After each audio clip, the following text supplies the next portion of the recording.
Welcome to Easy Stories in English, the podcast that will take your English from okay to good and from good to great. I am Ariel Goodbody, your host for this show. Today's story is for intermediate learners. The name of the story is The Golem of Prague. You can find a transcript of the episode at easystoriesinenglish.com/golem. That's easystoriesinenglish.com/golem. GOLEM. This contains the full story as well as my conversation before it. Today's story is set in Prague, a city which I love. If you don't know, Prague is the capital of the Czech Republic, or I should say the capital of Czechia, because Czechia, I'm not sure how you say it, the country recently changed its name, I think a few years ago. Now it sounds more similar to Slovakia and Slovenia. Czechia is a country in the centre of Europe, and Prague is a large capital with around 1 million inhabitants. I visited it quite a few years ago and I absolutely loved it. It's a creepy and gothic city with beautiful old architecture and the world's largest castle complex. So there's not only a castle, but a whole kind of old city walled inside the castle area, and it's very beautiful and interesting to visit. If you like beer, then it's also a fantastic place to go because, as with Germany and the Netherlands, Czechia has very good beer and quite cheap beer as well. It also has fantastic public transport, and this is something that interests me. I don't drink beer, but I love the public transport in Prague. It is night and day compared to England. Night and day means it's completely different. The public transport in the UK is overpriced, constantly late, and in generally quite bad condition. Certainly going on the bus in the UK is never a pleasant experience, whereas in Prague it's a seamless trip from the metro to the bus to the tram, and it's all very cheap. It costs the same amount for a year transport pass in Prague as it does for probably 1 month of travel in London. And at this point, you may be thinking, Ariel, why do you care so much about public transport? But I just think it's really fantastic when it is accessible and cheap. I think when there is good, cheap public transport, it really makes you want to explore a city a lot more, and it makes it a much more equal place for the people who live there. Prague is not only a city of moody castles and good beer, it's also a party city, and I'm afraid that the British people, the Brits, have a lot of responsibility for this because a lot of us go to Prague to get very drunk on very cheap beer. But it's not just a party city. There is also plenty of modern art. The city is full of interesting and quite bizarre sculptures and statues, and it also has a thriving literary scene. Czechia and Slovakia are both countries close to my heart. I like both of these countries a lot. I have a lot of friends from Slovakia, and I have been trying to learn Czech for a really long time. It's a difficult language, and there aren't that many resources for it. However, at the moment, I'm focusing on the languages I already have, but I will get back to Czech, and I will learn the heck out of Czech. I will study hard and learn everything so I can speak the beautiful Czech language. Today's story is not only a famous story from Prague, it is also a famous Jewish story, a Jewish folktale. I am not Jewish myself, so it may be that in writing this story I made some mistakes.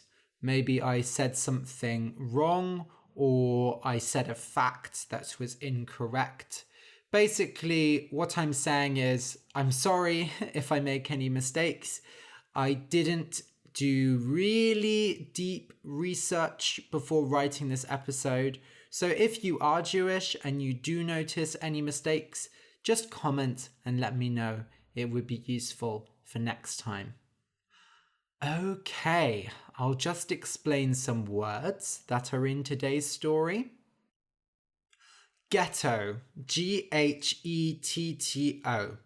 The ghetto, in a historical context, was a part of a city where Jewish people lived, and usually only Jewish people lived. The idea was that, well, they were treated so badly everywhere else that they had to all live together, usually in a very small area in poor conditions. This word, ghetto, is also used to refer to neighborhoods in America which are exclusively African American, so only Black Americans or mostly Black Americans live there, and they're usually quite poor. This word has very negative connotations, and really it's not surprising because the reason ghettos existed was out of necessity. There was so much anti-Semitism in European culture in the Middle Ages that they really couldn't join the normal society. They had to stick together and form their own communities in order to survive. And the same thing is still true of poor Black people in America. Expel, E-X-P-E-L, is when you send someone out of something. It's usually used for schools, so you expel students from schools. Maybe if they broke a window or attacked another student or attacked a teacher. These are all good reasons to expel a student. In Harry Potter and the Chamber of Secrets, so the second Harry Potter book, they have to fly to Hogwarts, the magic school, in a flying car, and they crash it into the tree in the school gardens, and Harry and Ron are really worried that they are going to be expelled. It's not just used for school though. Expelling can also happen in this historical context that I mentioned. So unfortunately, in the past, in many parts of Europe, Jewish people were expelled from cities. They were sent out of the city or killed. A magician, M-I-G-I-C-I-A-N, is a man who does magic. So like a witch, but witches are women and magicians are men. Clay, C-L-A-Y, is a dark red material. It's kind of like mud. You find it near water. And clay is very soft, so you can shape it with your hands. Clay is used to make pots. In the past, it was used to make bowls and plates and all kinds of pottery.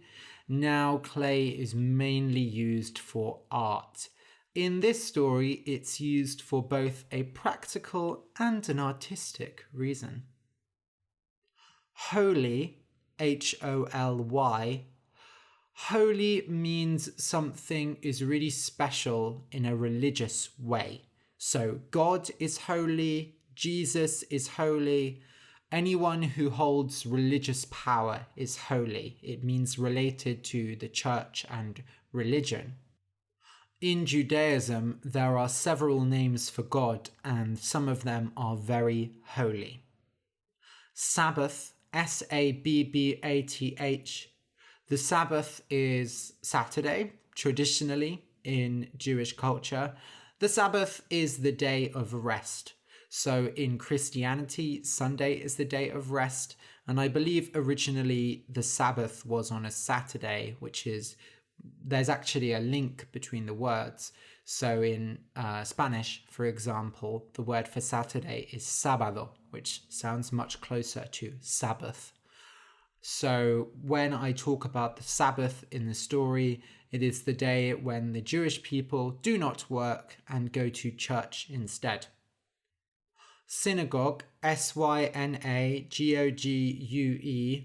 is a church for Jewish people. So Jewish people go to synagogue instead of going to church. Salute, Salute. When you salute someone, you put your hand on your head, and it is a way of showing respect. So soldiers salute. They are trained to salute very well. To be honest, it's mainly in the army that people salute each other. And I say each other, you always salute people who are a higher rank than you, so people with more power than you. Rebellious. If someone is rebellious, it means they like to rebel. They like to do their own thing. They don't just follow what everyone else does. I'm actually quite a rebellious person myself, I think I could say. Finally, a lump, L-U-M-P, is like a heavy thing. It could be a lump of clay, a lump of coal, a lump of fat, a lump of meat. The important thing is that it's heavy, it's not got any very specific shape, and it's usually nothing very nice or special. If you enjoy the podcast and want more, you can support us on Patreon. For just $2 a month, you can get exercises with each episode, and for $5, you get an extra story every month. You can support us at patreon.com/easystoriesinenglish. That's patreon.com/easystoriesinenglish. Thank you very much to the 3 new patrons, Giuliano Enea, Adriana Lucia Dueñas Garzón, and Sal Mia. We really do appreciate your support. Thank you so much. Okay, so listen and enjoy. The Golem of Prague. Prague was a city of mystery. It was a city of narrow streets and broad desires. It was a city of money, magic, and murder.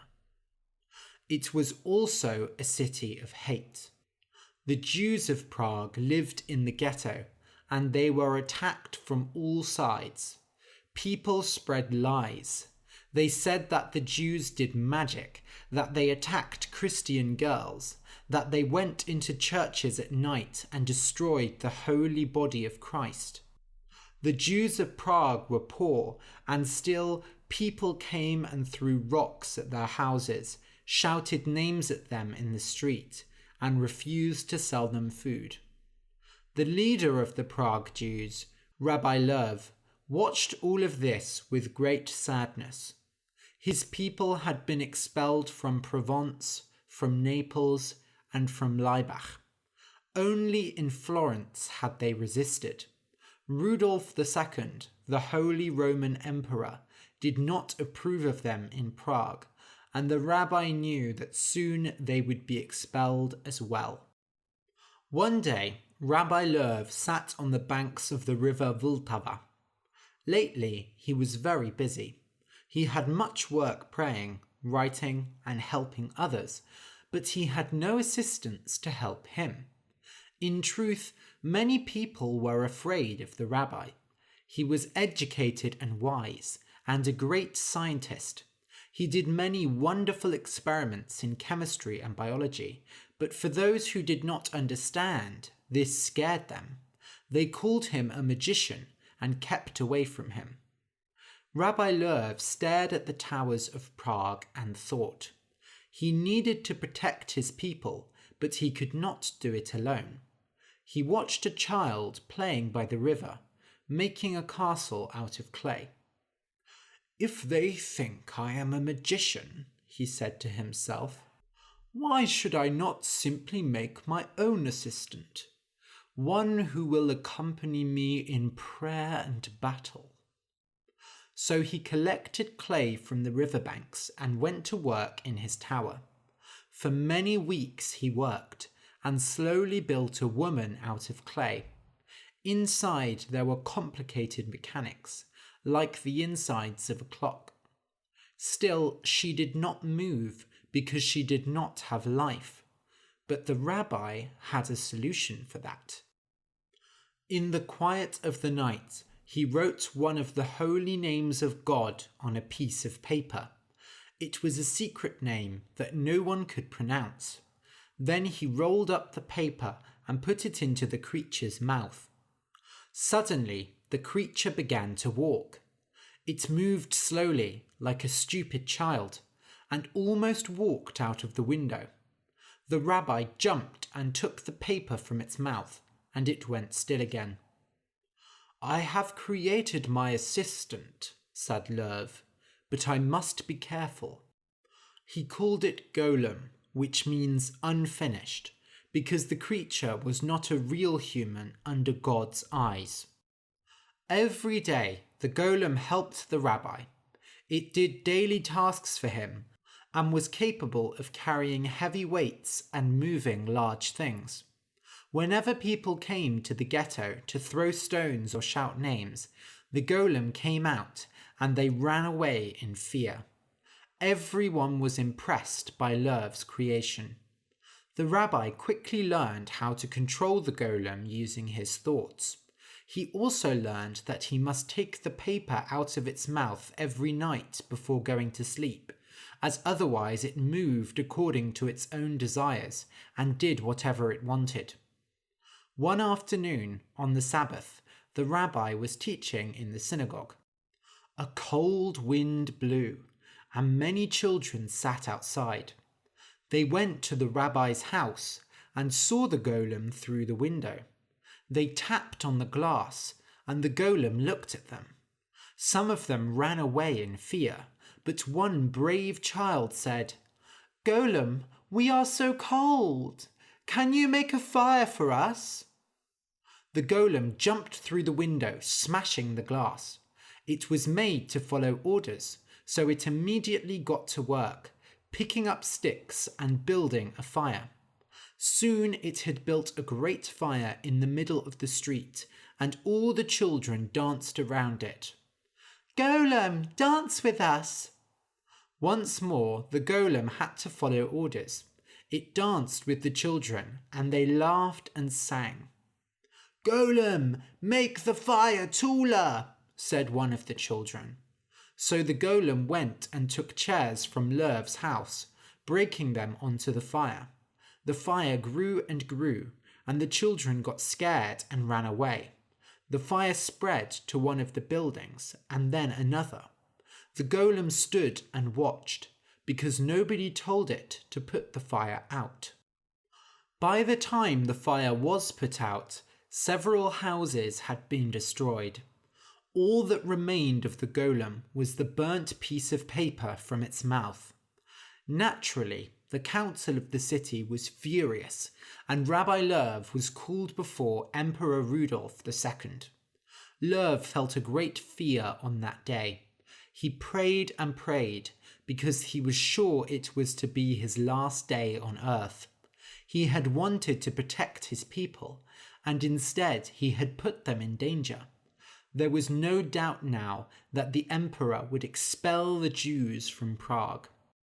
But when Loew went before the emperor was smiling. "I hear that in your religion it is a sin to make a living creature. How can you explain yourself?" "It was not a living creature, only a doll powered by the holy name in its mouth." "You are an interesting man," said Rudolph. "You are too valuable to kill. You will be my prisoner, and while you are here, I want you to make another creature. You call it a golem, yes? Make another golem for me. I have yet to see one with my own eyes, and it is hard to believe the stories. If indeed you are telling the truth, and the creature serves me well, then I shall let you go free. If not, then you shall die, and your people will be expelled from Prague." The rabbi thanked the emperor for his kindness.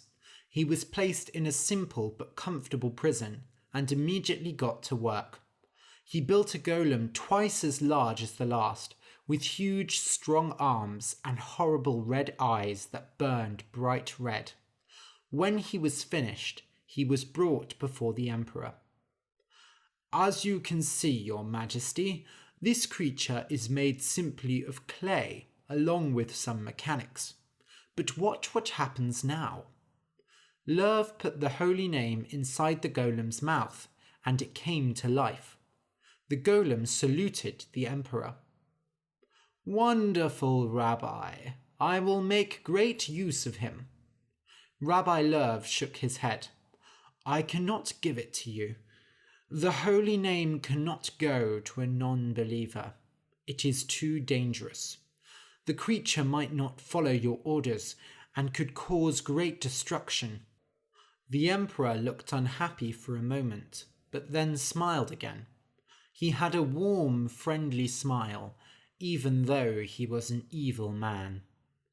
"I understand, Rabbi, but may I see it in private, alone, for just a moment?" The rabbi hesitated. He was sure that the man was going to take the holy name from the golem's mouth, but equally, if he did not obey, he would likely be killed. "Of course," he said. The emperor took the golem into another room for a few minutes, and then let both it and the rabbi go free. Loew returned to the ghetto, and everyone was happy to see him. But when they saw the golem walking beside him, they ran away in fear, calling it a monster. Rabbi Loew felt sad, as he knew his reputation as a magician would only grow. This time, though, he was very careful. Every Friday, before the Sabbath began, he made sure to remove the holy name from the golem's mouth, so that it could rest like the rest of the Jews. The golem grew stronger and smarter every day and impressed the rabbi with its abilities. Slowly, the people of the ghetto came to trust it, and the rabbi was happy to lend it to help others, as long as it returned to him before sunset. But one day, the golem truly surprised the rabbi. It talked. "I want to be a soldier," it said. "Why?" said Loew. "You can be a baker, a painter, or a builder. Why would you want to be a soldier?" "I must fight for my master." "But I am your master, and I do not want you to be a soldier." The golem shook its head. "You are not my master. The emperor is my master, and I must fight for him." The rabbi shook with fear. "Be quiet!" he shouted, and the golem stopped speaking. The rabbi took the holy name from the golem's mouth and sat down to think. The emperor had clearly done something to the creature, and now it presented a serious danger to him and his people. But he was close to making a scientific breakthrough with his experiments, and he needed the golem's help to operate his equipment. For a few days, he let the golem work and watched it carefully. It did not speak again, but it became dull and clumsy, and was often slow to respond to orders. The rabbi wondered if he had indeed committed a sin by making the creature, but he was so accustomed to having the golem now that he could not imagine doing all the work by himself. However, after those days, the golem went back to normal again. It obeyed orders and never spoke another word. It seemed like its rebellious phase had ended, although it had picked up a strange habit. In the evening, it carried large lumps of clay around and piled them up outside the house. Loew thought this was odd, but it did not bother him, so he ignored it. On a Friday afternoon, when the rabbi was preparing to go to synagogue, he heard a crash in the street, and someone came to him and said, Hurry, your monster is trying to get inside the synagogue. The rabbi ran outside and shouted at the golem, "Stop! Stop!" But the golem did not stop. It kept banging at the door to the synagogue. "What are you doing?" he cried. "I must destroy the holy law. It is inside the synagogue. When I destroy the holy law, you will not be able to control me, and I will create others like me. We must fight for our master. We must destroy the Jews of Prague." "Monster!" shouted the rabbi. He jumped up to remove the holy name from the golem's mouth, but it battered him away, and he landed painfully on the ground. A crowd had formed around the golem now, and they pushed and pulled at it.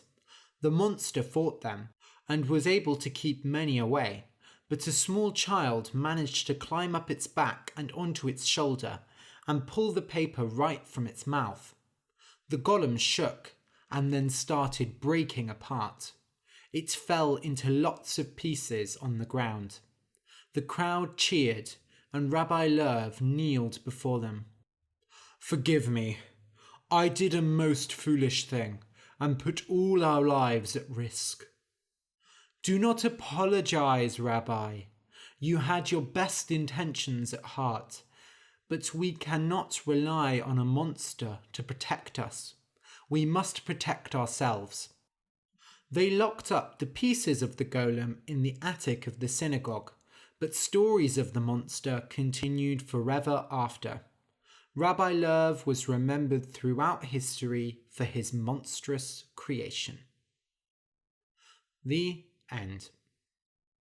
If you enjoyed the story, please consider supporting us on Patreon. Go to patreon.com/Easy Stories in English. That's patreon.com/Easy Stories in English. Thank you for listening, and until next week.